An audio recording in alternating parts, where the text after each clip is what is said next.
Guys, malakas na yung usok ng bulkan dito sa sa Taal, Batangas. Yan, lakas na. Kanina lang ang hina ng usok kanina. Ngayon ang lakas na.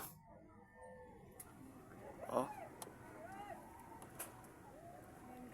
Yan guys, nandito kami sa laot. Ano guys? Dito sa Bulkan Taal yan guys. Ngayon na June 29.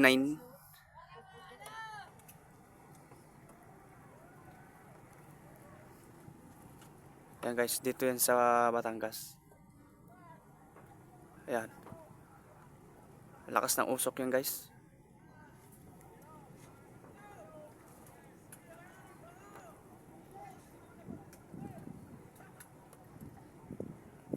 Na.